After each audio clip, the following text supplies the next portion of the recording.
Hi, and welcome back to another video from the Two Pondering Pagans. I'm Rook. And I'm Salann. And today we're talking about mindfulness, grounding, and meditation. Roll that intro. So silly.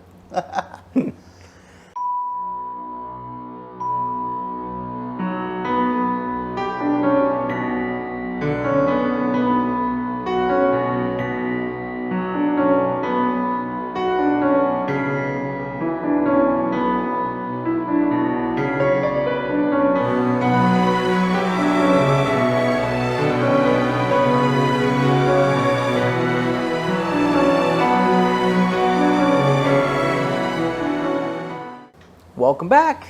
We appreciate you coming back to our video. We are doing it a little different this time. We're going to be throwing in all kinds of random stuff because we've done some scripted, some non-scripted, and we prefer the non-scripted. So as we try to do it right, we're going to probably screw some stuff up. But anyway, we have 3 topics today, and we're going to do a quick run through of those 3 topics: mindfulness, grounding, and meditation. So, what say you about that? So I'd like to talk about grounding, and as they said, we're going to throw a bunch of spaghetti at the wall and see what sticks. So we're actually just trying this out. So to me, grounding means tethering yourself, anchoring yourself, if you will, into the universe, tapping back in or plugging into the universe. You think about, when you ground, could be before ritual work, afterwards usually too. You think about being connected to the earth, literally from your body, and then from your head, going up into the universe, so that both ends you're literally tethered. And I think of it, when I do it, kind of almost as that protection almost before whatever work I'm doing to keep me tethered in there and connected, so that no matter what, I'm going to come back home. And one of the things I do want to mention too while we're talking about grounding a little bit is that of the 3 topics, all of them can be done independently, but for me, mindfulness is first, and then grounding, and then meditation. I really can't seem to get meditation right if I don't do grounding at least. Absolutely. And I'm not really that good at grounding if I haven't done mindfulness practice first.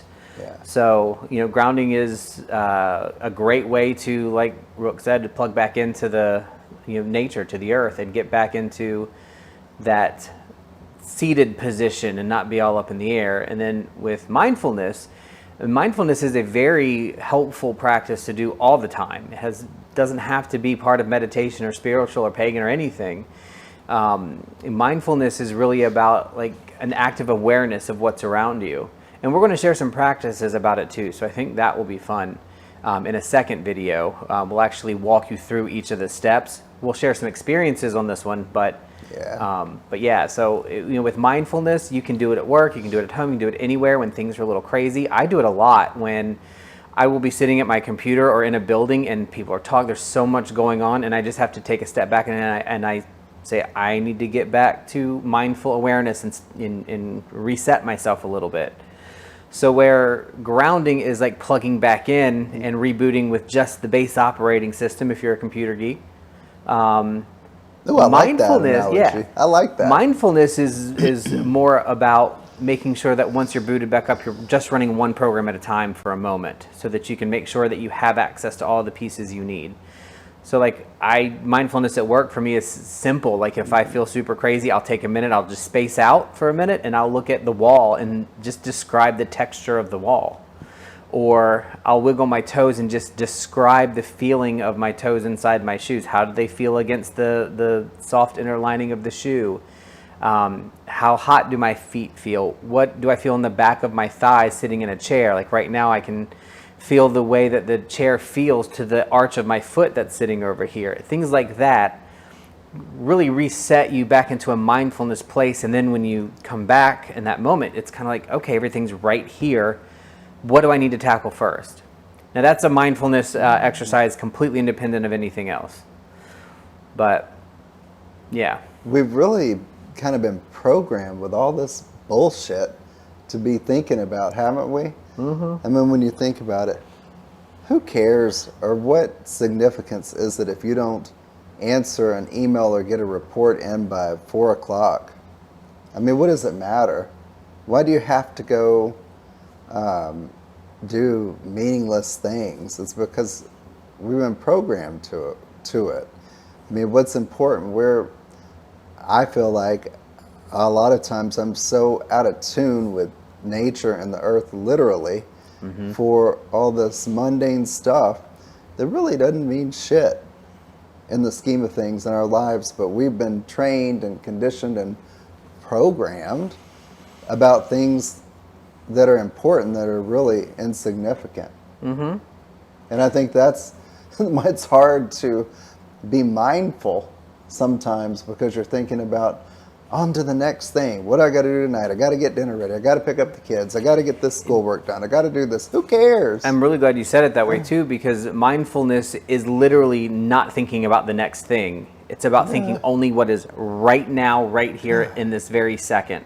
Once you've, like for me, my meditation practice is all three of these steps together. So from a pagan spiritual perspective, like it's the mindfulness for me, because I have to, and that's literally how I do it. There's a meditation as part of one of the Reiki classes I took, even after we did the Reiki master teaching, just was looking at other people's style. And one of the process is putting your hands together with your eyes closed and describe and change the pressure on the tips of your fingers, loosening it, move them around, knuckles, describe each individual finger. Like in my brain, I'm thinking, my right index finger is now pressing against the back of my left knuckle between my two fingers. And it sounds silly at first, but when you do that and you keep up with it, or whatever practice you end up doing, when it comes to mindfulness, when you come back for a moment and you do just that part, you're at a point where, okay, things are a little brighter. Things are a little bit more clear. Things are a little bit more present with me, and the important things are filtered out a little bit.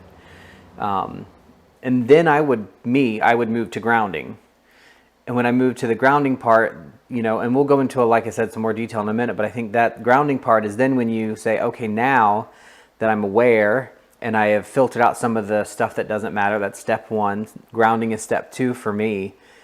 I now plug myself back into the earth. And I know I'm not going to take your example probably, because I think we do it the same way when it comes to grounding. But it's really important to do that. The grounding part to me is really the first step of that spiritual meditation before you do a ritual or a spell. When we get to the meditation part.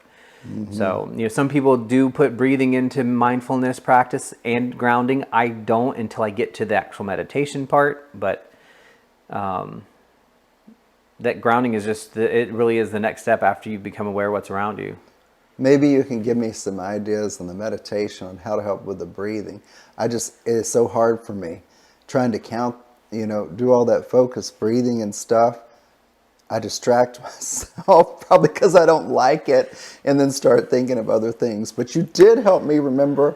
I didn't think I had an example for mindfulness, and you reminded me of something that I do have. So maybe you can help me with my breathing if that's part of your I can, meditation. and I'm going to steal something from. I've done it in a million different ways for breathing, but I find the most beneficial one is one that I've learned more recently now, which is the fourfold breath. Now, I have learned and knew about the fourfold breath before, but doing it in a way that I've learned it newly from High Magic, Damien Eccles' book, has been extremely helpful. So that is definitely coming. So right now, obviously, we're really focused on the reason why you do it. So we talked about why we do grounding, to reconnect. We talked about mindfulness, becoming aware. Let's talk about meditation. So what's the purpose of meditation? Well, for me,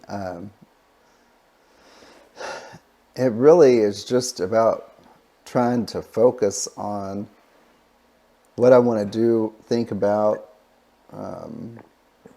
accomplish, and maybe that's as simple as getting ready for bed or getting up in the morning.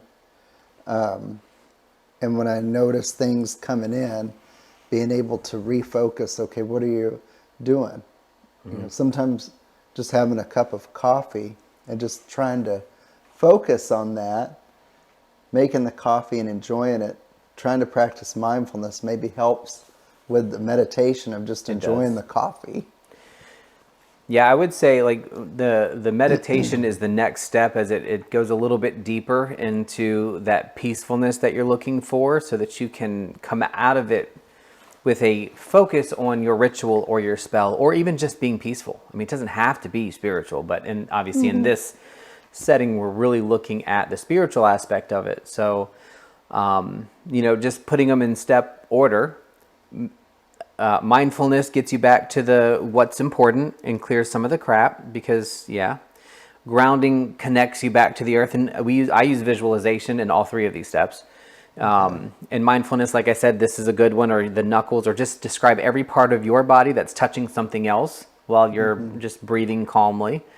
And then the grounding, and we'll talk in detail, I think, and similar to, I think, what you do is, when I ground, I do picture the top of my head kind of opening up and accepting universal energy from as far up as possible.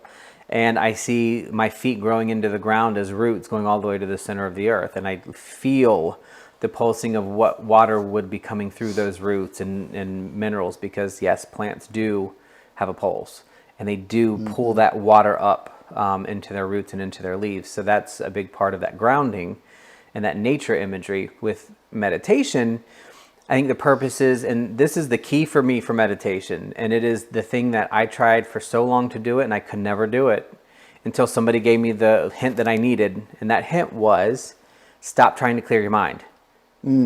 Human minds are not meant to be clear. Maybe monks can do it. Maybe some people can completely clear their mind. I can't. And because I was trying so hard to clear my mind, I never could. And it got so frustrating because I couldn't come up with that empty mind. And I'm like, I just can't do this, until somebody said, why are you trying to clear your mind? Don't clear your mind. What I do now is, or have been doing lately, is the fourfold breath from the lunar or the solar perspective, depending on what time of day I'm doing it or where. If it's daytime, I do solar. If it's nighttime, I do lunar. Or if it's a specific ritual regarding strengthening, it might be solar. And if it's a ritual that I'm planning to do that is binding and protection, then it might be lunar. So whatever reason works for you. But it's the fourfold breath, and it can be hard at first because you feel like you're going to gasp for breath, but you don't.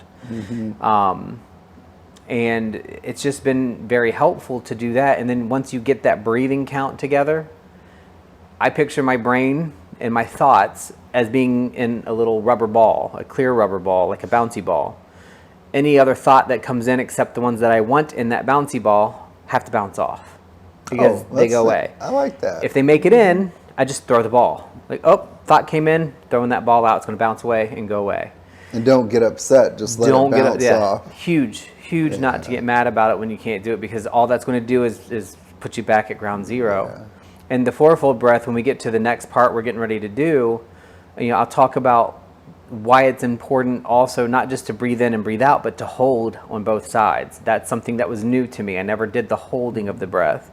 That changed my entire practice with meditation. Not just counting down, but Right. actually at certain parts holding it. Because when you're holding it is when the thoughts come. And Because you're not counting. Yeah, because you're not counting, and that's the piece that you have to kind of try to figure out how to fill in and bounce off. So, key is though, don't expect to do it perfect in the beginning. Don't think you have to completely clear your mind, and don't get mad when you can't. And I mean, I've been meditating in some form or fashion for my whole life, just about. And sometimes it takes me an hour, and sometimes I'm meditating and my eyes are closed and an hour has passed and I think it's 5 minutes. Sometimes in meditation I use rhythmic movement or music. That's very helpful. So it just depends. So yeah. I like that. In our next section, we'll go into a lot of detail on some of those things, how we actually do those practices. And then from there, I think we are going to make a second workshop video where we're actually going to sit down and either pre-record maybe a guided meditation and a guided grounding and a guided mindfulness practice. And then it'll probably be boring because you're just going to be seeing us sitting there, but we're going to play the music and the sound and all that stuff. And so I think that'll be on a separate video. Yeah. So.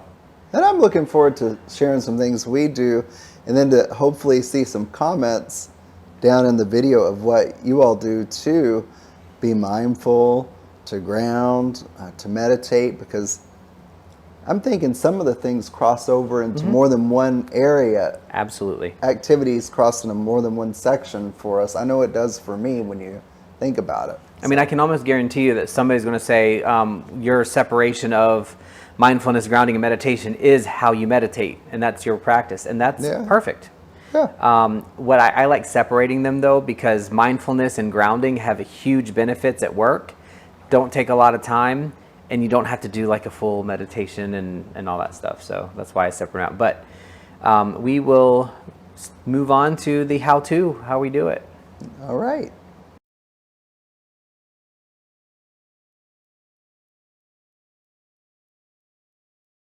So now we want to kind of talk a little bit about how we do it, like how and what are some steps you can do for each one. We'll start with mindfulness. For me, the best way to do mindfulness, I've already mentioned a little bit, is whatever works for you that allows you to stop and focus on one thing at a time that is physically present, not a thought, not a fleeting idea, but a thing that's in front of you. So it's very earthy, mindfulness is. You'll have like 1,000 things running through your mind and you'll be like, I don't even know where to start. And I say that out loud often. When I say that, it's my key phrase. I've taught myself, if I say that, guys, give me a minute. And I'm not going to lie. I've done mindfulness and grounding on the toilet in the bathroom at one of our facilities because I couldn't get away from anybody and reset my mind. So I went into that bathroom, didn't use it. Well, not that it matters. Just to be a quiet place to kind of like, okay. So one way I already mentioned that I do mindfulness is with the hands together. If you like to do that, and you push hard and you soften and you just move your fingers around like that and you just describe the pressures, be as specific as possible. That is very intense pressure. That pressure almost hurts. That's between my two thumbs or between my two index fingers or between my index and my ring finger. You switch it up and you just describe each one of those feelings as you go through them.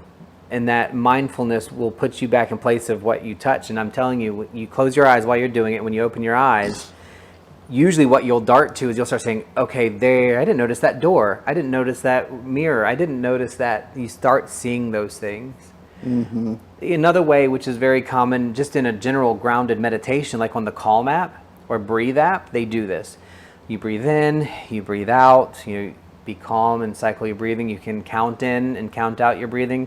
I don't like doing that without the fourfold breath because I tend to either lose count or I start breathing in too deep or too shallow and then I just feel funny. So just breathe normally, but describe starting from your toes exactly what you feel from your toes all the way up to the tip of your head with your feet flat on the ground. This is really good if you're sitting in the car getting ready to go into work. That's where I've done it the most, especially outside of this one building that I was working at that used to get on my nerves really bad. Which one? I'm not telling you. I don't want to get in trouble. So you start with your toes, and you just, like I said, you describe it. You describe my toes. Okay, I can feel each individual toe, my big toe, second toe, third, fourth, and pinky toe. I can feel them touching the inside of my shoe if you have shoes on. And then, my back of both of my calves is hugging against the bottom, the seat. I can feel underneath my knee is open to air because it's not against anything. I can feel the pressure under my thighs, under my butt, on my back against the seat behind me. I can feel my heartbeat. I can feel my arms being across my chest or down. So you just describe each one of those feelings. Another one is really good is like texturing. So describing the textures of everything with you. So if you're in a room, like let's say you're in like a lecture or something, and you're finding yourself scrambled in your brain and too much is going on and you want to be like, I need to remind or reset and get back to mindfulness real quick. This will help me out.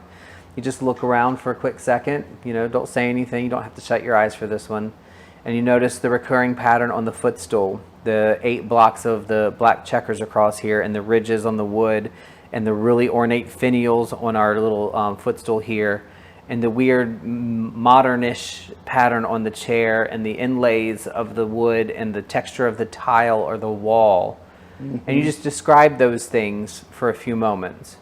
And generally from a mindfulness perspective, once you're good at it, once you do that, you can look back to where you're supposed to work and you will see things brighter and more clear. It takes practice like anything else. But those are my 3 mindfulness techniques that I use in different situations. If it's for a ritual or spell, it's probably going to be my eyes closed describing myself. If I'm going into a building and I'm in a private area, it's going to be the closed eyes describing the feelings. But if I'm stressed out in the middle of a room or a group, then it's going to be that texture version. I like that, the texture version. That's interesting. And for me, it's one thing I've always done, and I've been made fun of, but it's actually a sign of intelligence. But in this case, I'm kind of pushing that for me, for my case here. I smell everything, everything.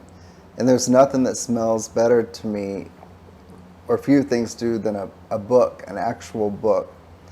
A lot of times I use my sight and smell to be in the moment. So sight, I would, if I feel scattered, whether I'm at work or at home, and depending upon the type of day, I look outside. So lately, I've done it and noticed how, mid-September, late September, in Florida, things seem not dull, but more of a orange versus bright white or yellow hue to them, even at like 1 or 2 in the afternoon. And I found myself kind of just looking out and thinking on that. Or if it's raining, it's almost hypnotizing to me. It's very easy for me to be mindful when there's a rainstorm going on. Yeah, and I think it's important to point out too that I never even really thought about it, how using smell would be a great way to be mindful. I mean, the smelling. People have written books and books on specifically on mindfulness. As a matter of fact, it was a class in my master's degree for nursing that they made you go through included mindfulness, right? But I didn't think about even considering smell as part of that. But looking out the window during a rainstorm and describing how the rain sounds in your head, how you feel about it, how the leaves look when the rain hits it, those specifics, those will help you definitely get into mindfulness. Unintentionally, I've practiced mindfulness, and it's just a gift of the universe. We have the most beautiful sunsets here, no matter if it's during the winter, summer, spring, fall, but when it hits, even from our house, it's the most vibrant orange, peach, pink colors that you could see. And if you catch a glimpse of it, it just stops you in your tracks. That's another way I use sight, the smell. If it's, I use this mainly at work. I have some lavender and eucalyptus oil actually that I put in a diffuser. And if it's just going crazy, I'll literally unscrew that bottle on one of the oils, usually lavender, and just inhale 3 times lightly. And it keeps me mindful and aware. If it's night, if it's sometime I don't have a sunset, I don't have, can't look outside, it's not a rainstorm, I'll light a candle or an incense, and I'll either stare at the flame and enjoy that for a few minutes, and after a while you're like, oh my God, I've been doing that 10 minutes, or light an incense or something that burns. You actually help me a lot when you burn the resin. Yeah. That really pulls you back in to the here and now. So I use a lot of my senses, smell and visually. And another way I try to is I'll just think about the principles of Reiki. If I wake up thinking, oh my God, I got this to do today, I got this meeting, I've had a really hectic couple of weeks at work. I know you have too. And I'll just have to think, for today only, not tomorrow, not about what happened yesterday, not what's may or may not happen today. For today only, I'm not going to worry, I'm not going to anger, I'll be kind, I'll be grateful, and I'll work hard. That's the last way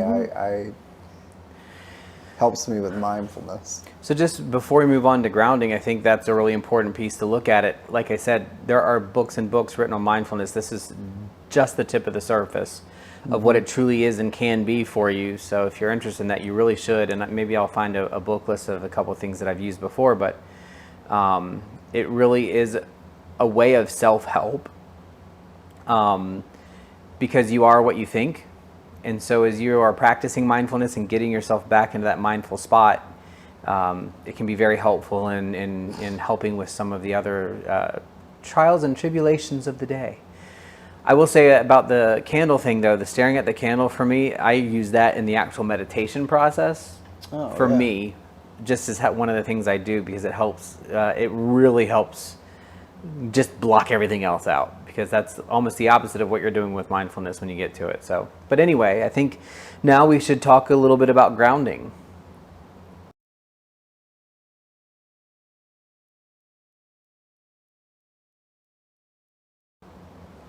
So, I really think grounding is one of the most important pieces of a full meditation for me before a spell and a ritual. I don't do it well enough or often enough as I should. And I try to rush it sometimes. That's a habit I have. When I don't rush grounding or any of this process, you get different results. All I'm saying, I have limited empirical data about myself for that. but it's there. It does not. My tarot is terrible if I don't do mindfulness, grounding, and meditation first. It's terrible. It's completely disjointed. And when I do it, you can probably go and look at some of the quick tarots and tell which ones I didn't meditate properly before. Oh, you can tell. You can definitely. Oh, I tell can clearly tell. And I was asked to do a tarot when I wasn't actually prepared one time on our podcast, and I was very angry afterwards because I didn't have the time to prepare, and which is a whole nother problem for me. But I could see that. yeah, Like you have to. No anger or frustration to the person that did it. I don't think that it was just a thing. I'm like, I didn't prepare for that, so it did not feel good afterwards. I know when people try to say that, like I don't do as good like on the spot without doing that stuff. Like if somebody asks me for a reading, I'll say I'll purposefully wait to respond usually until I get home, and then can do that stuff clear or meditate or whatever. When I'm ready, then I'll tell them, then I'll answer them so that they don't expect it right away. Yeah. Well, it's the same thing for me when I have been doing tarot readings for people lately. I still have one I need to do, but it's why I've really enjoyed doing them through private video on YouTube. It's not the fact that the person isn't physically there, but they can't respond. I'm getting on a tangent. They can't lead me into what's going on, which I like. But B, I can sit down when I am right, when my energy is right, do my own meditations and prepare for it, because other than that, it doesn't work well for me. So grounding is critically important. And what are some ways that you ground? Well, for me, when I first started this journey a little over 3 years ago, I'll tell you what doesn't work well for me. It does not work for me personally to be in a chair with my feet on the floor, imagining being connected through roots and all that stuff. Which is exactly how I do it, by the way, but go ahead. It doesn't work well for me doing it that way. To really feel it, I got to be on the ground, even if it's on the floor, like on a inside. It's best outside, but if I'm in a building or somewhere I can't either sit or lay on the ground outside, I will sit on the floor. It feels better to me to lay down where my hands and feet are touching the ground, and then imagining the branches going down, and then from my upper part of the body, or what's this called? What was this facing the sky? Torso? Well, like the whole supine side of the body that's not connected with the ground, the light coming up. I do better to actually sit on the ground, inside or outside. I guess it works better Yeah. for me than if I'm in a chair. I distract myself if I'm like in this chair and I'm trying to do it. I can do it, but it works better for me to actually get on the ground, whether inside or outside. Yeah, I can see that. It works better for me too to be on the ground, but I have no problem with the imagination part of it. And I literally see in my brain, I turn into a tree person, like a treant.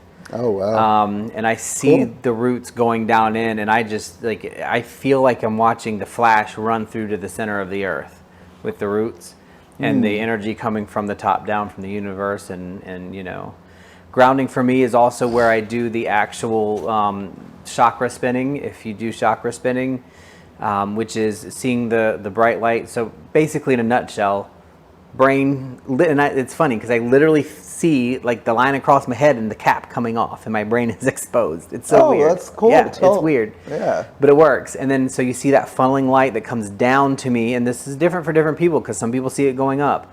I see the universal energy coming down to me, Down. and it goes all the way down, but only to my lowest chakra. So then it starts, you know, going through the root and the sacrum, the solar plexus, the heart, the throat, the third eye, the crown. So it comes back up, and at each position it stops, and I see a little ball starting to spin into a beautiful, perfect gyroscope of color for that particular chakra.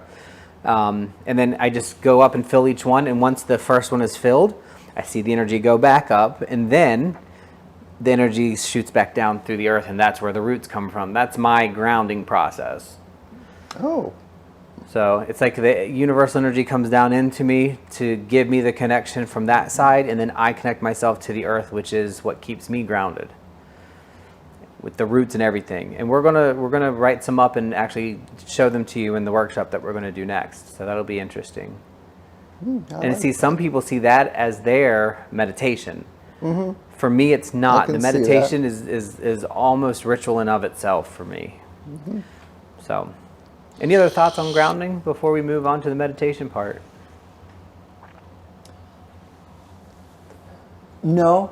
Just that if I can actually touch dirt or grass with my feet or hands, it really works well. Some of the best times I felt grounded is when we have been out at the Grove doing things with our mentor or just with each other, and actually able just to touch grass or the dirt. I'm the same way. I think I can pick out some very specifics where I felt the most grounded at the Grove or at our land, or even Definitely the land. You know, when we were on vacation not too long ago. So those things are all huge parts of grounding. You'll find your own way. Imagery may not work for you. You might just be able to do something like similar to a Druid sacred grove. Picture yourself sitting in the circle of trees with multiple beautiful trees all the way around you, and when you look up, all you see is the stars without any blockage of light, and the moon or whatever. That is a very good way to ground. I think one misnomer I do want to kind of put out there from my personal perspective, and what I've learned, is that grounding doesn't mean that you have to be thinking only about the earth or the ground. Grounding is a state. So it does include, to me, the stars and the sun and the universe and the trees and everything on top too, not just ground. So it's all of it.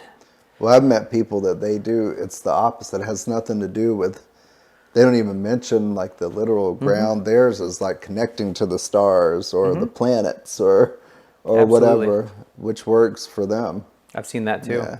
So again, we're not going to prescribe what you should do. We're going to share what we do, you know, and our thoughts on it. The most important piece really does come down to finding a way that works for you. And if you try our way and it doesn't work, you're still having trouble, ask us, ask somebody, ask a mentor, you know, read a book, whatever you need to do, but don't give up trying to do it. So we're going to move, I think, into meditation next. So we'll be right back for meditation. Meditation.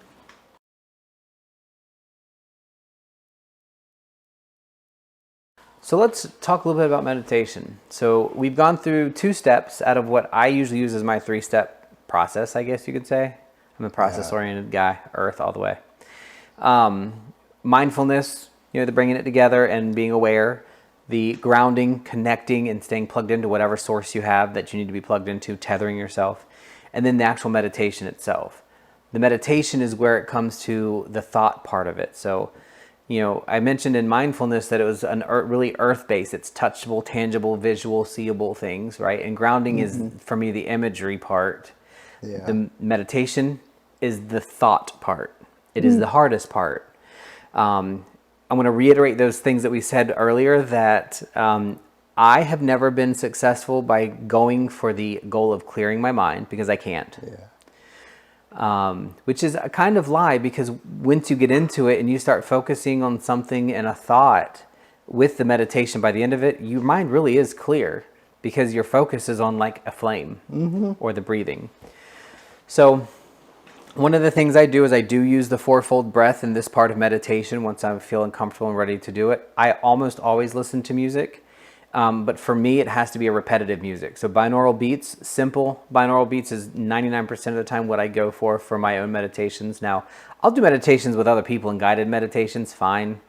And it works and I can do it. But by myself, I prefer that repetitive tone, because your brain will eventually block it out. And that is the same practice you're doing actionably in your head at the same time. So the binaural beats, the repetition of it, kind of numbs a piece, while also being pleasant to listen to. So music is a great way to do it. You can hear, rain falling is a good one. White sound, brown sound. There's different colors of sound that you can do, are really good. I've used the Viking music stuff before on YouTube. The same guy that did our intro music, that we used his music for our intro. He didn't do it for us. Is really good music. I mean, it's really good to get in that mode. And I have noticed during some meditations, once I'm really into it, an hour has passed and I haven't even noticed I'm doing this the whole time, the music, and it just kind of takes its own thing, and you do stuff, allow yourself to be free with it. But I start with the fourfold breath. I've done the fourfold breath for a long time, but I was skipping a part of it and I didn't realize I was skipping a part of it. And those are the holds on each side, and I'll explain that. Once you get used to the fourfold breath, then I learned more recently from the book I talked about earlier. If you're interested, it's High Magic by Damien Eccles. It's a little bit more on some things than I am truly interested in doing, or that I don't really like doing, but that part of it is amazing. And if you like that ritualistic high magic, it's a great book. He did not pay me to say that. He doesn't know me. I do follow him on YouTube. That's about it. But the fourfold breath is breathing in to a count of 4, holding for a count of 4, breathe out for a count of 4, hold for a count of 4. And what you find yourself doing is losing count over and over. And once you just keep doing it until you get the count right. That's the first part.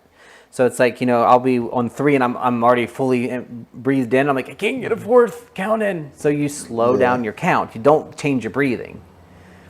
You cycle your breathing at a constant rate, and then you get and it will balance you. Your in and your out will become the same. Your holds will become the same. So in for 4, hold, out for 4, hold.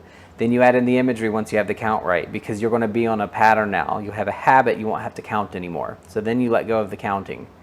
And when you breathe in, you're breathing in many different things. If you're, like I said, there's a solar and a lunar version. You don't have to use that. It just helps with the imagery for me. So, for example, if I'm using the lunar version, my breathe in is of silver light, moonlight, fresh and clean, and illuminating of the hidden things in life. If it's solar, then it's a golden, bright yellow energy. So it just helps for me. It helps for the visualization. So you're breathing in that beautiful light. You're holding it to enjoy it. And while you're enjoying it, you'll see it grow brighter and thicker and stronger. And then when you breathe out, you're breathing out all of the gray exhaust of the energy that your body has converted or changed into something else. Oh, that's a nice way to think about it. And then when you hold at the bottom, you're seeing the baseline. And then when you breathe back in, you bring that energy back in. And you keep doing that until you feel comfortable and balanced, because you'll get off on your counts again a little bit because you're not counting anymore. So you get that back until it's an even cycle. And your body, if you keep doing it, will do it automatically. You don't have to think about it after a while, because you're just going to do it, because it's looking for that balance and that equilibrium too. And that's how I start the meditation, with the fourfold breath. Okay, I'm willing to try it, because I I like haven't it. been successful with that method. Yeah. I was not very as successful as I thought I was when I was just the counting 3 in, 3 out, 3 in, 3 out. That just never, like, it didn't do anything for me. But the 4 with the pause of 4 out and then another pause of 4 with the imagery of the in and the out energy is what put it together for me. Once I have that cycle right, I recognize at that moment that's all I've been thinking about is that light in and light out. And then the other thoughts start coming in. And that's where I picture my little rubber ball bouncing off all the thoughts. And then I'll get right back to that imagery and that count until I can continue it for time. Once I've got it continued for a time, my meditation at that point for me, I will try to start peeling away little bits and pieces and see what comes in. And what comes in is generally something that I'm thinking about. Maybe it's the focus I'm looking for, or I will try to create a focus for something specific. If I continue to have trouble, but I'm feeling calm and comfortable, I usually will open my eyes at that point, and that's where I use the candle. And I just look into that flame, and I just think about how this piece of cotton from the earth is burning this wax created from the earth into heat and light from the earth, and then it just disappears. Where is it going? That's where I want all my thoughts to go right now, wherever, to the out. Because I don't need to keep them in anymore. I am the wax, my brain is the wick, and the flame is the thoughts burning off and going away until I'm back to that spot. So that's just my method. It's going to be different for lots of different people. I mean, sometimes I don't ever have to look at the candle. Sometimes I do if it's a really long day. I'll have to stop and look at that candle and be like, okay, I got to burn this shit away. And that has been very helpful too. But the meditation can last for minutes or hours. And you get to a point where you're like, okay, I'm ready, and that's when you go into your ritual or your spell, and do your circle and all that stuff. For me, As the candle can almost be hypnotizing, isn't it? It is. I do. I like that method of meditating. Mine's maybe because I'm a fire sign. I have one. A couple methods where I'm still, and my other 2 are active. Like I'm actually moving when I'm doing it, and I consider that my meditation because the way it helps me to be able to focus and kind of, as I'm focusing, bounce the other things off, kind of like you said. So definitely the candle, gazing at the candle. My second stationary or being still way to meditate is reading. And I don't mean reading to remember or understand or study or do anything. When I read to meditate, it's something that I'm just totally interested in. Like it might be astral travel, or it might be something with there goes thunder. Maybe we won't astral travel today. Yeah, maybe we won't. But that's just an example. The last time I read, and I consider it meditation, was about astral travel. It was a great book that I'm reading. I'm still reading it.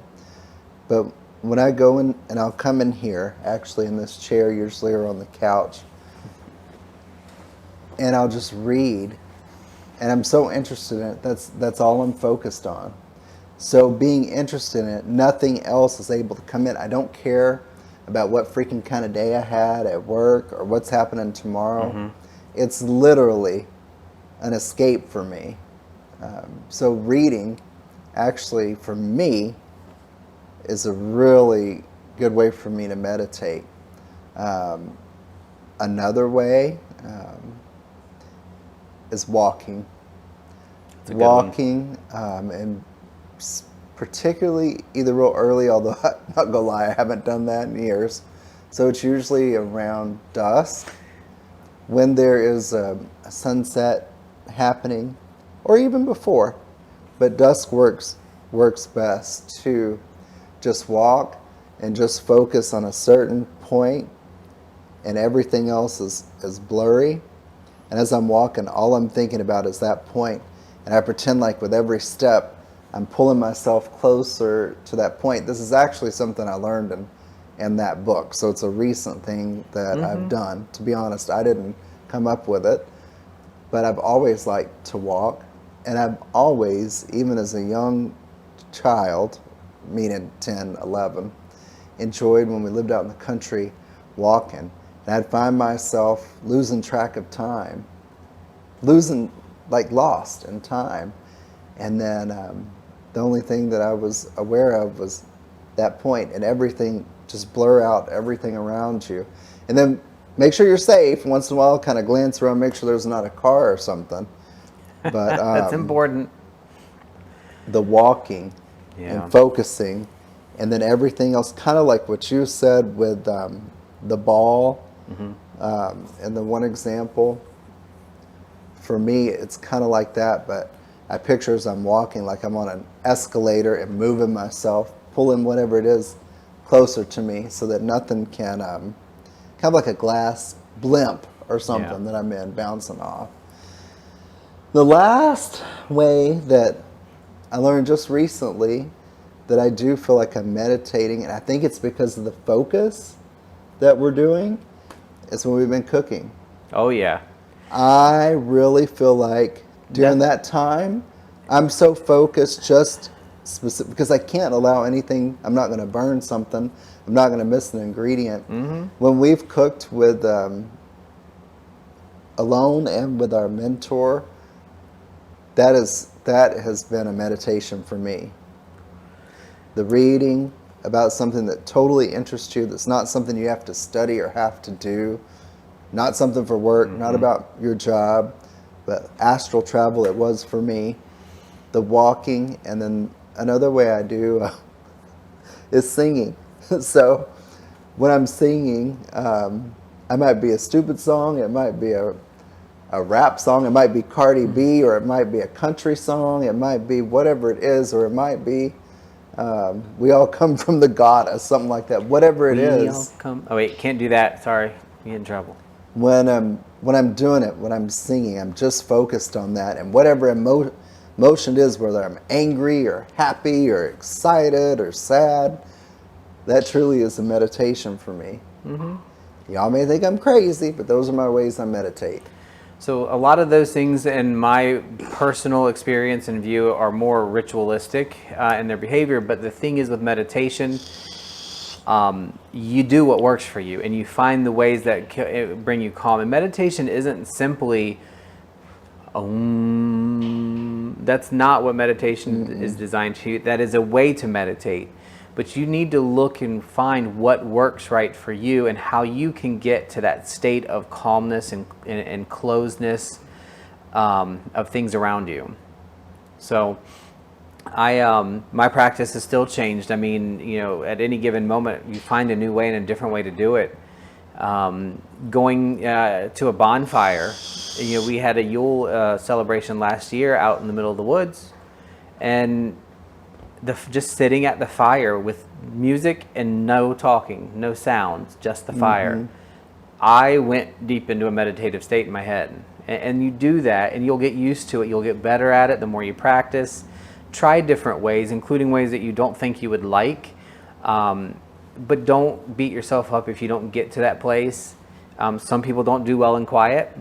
But if you can figure out a way to, like with cooking, where you are duly focused on one or two things at a time and you're not allowing negative and other things to come into your brain, I can see that as a form of meditation. I personally don't treat it that way, but as you can see, that's not the important point, because I'm not the one doing it. You are, and that's where you have to focus in order to get some benefit out of the process, I think. So I know in our next workshop video, we're going to write up a couple of different pathways, and I think we'll set those up and listen to them and really walk through the ideas and specifics, hopefully in a much shorter video. So we'll do that. And then what else do we want to say? Oh, we're going to be doing the a monthly live, and that monthly live is going to be us kind of just talking, maybe even about the videos that we put out since the last one, and just reviewing some of the things, talking. We might pull out some tarot decks, we might do whatever. I have no clue what day or time, but we're going to do that. And then we're toying with some other ideas that we think might be fun because, yeah, No editing. Ah! no editing. It'll be fun. So, all I'm right. going to try your breathing technique. So please tell us what you think. Tell us ideas about how you meditate. Does any of our ways, have they worked for you? Do you think it's crazy? And what are some things that you all do to meditate, to be mindful, to ground? And what is your process? We love to hear about it because that's how we all learn. Yep. And you can read a ton of books and talk to a ton of people, and somebody's going to say something random, and you're going to learn something new because we do it every day. Absolutely. So make sure you put those in the comments. Share the video as much as you want. Subscribe if you want to see more. Like it if you want to see more of this type. Thumbs down if you don't like it. All right. If you don't like it, my name is Tempest Rook. If you do, it's Rook Tempest. I don't even know how to respond to that. So, merry part. Merry part. So, At least I'm not doing like this. Roll that intro. well, there's our first outtake.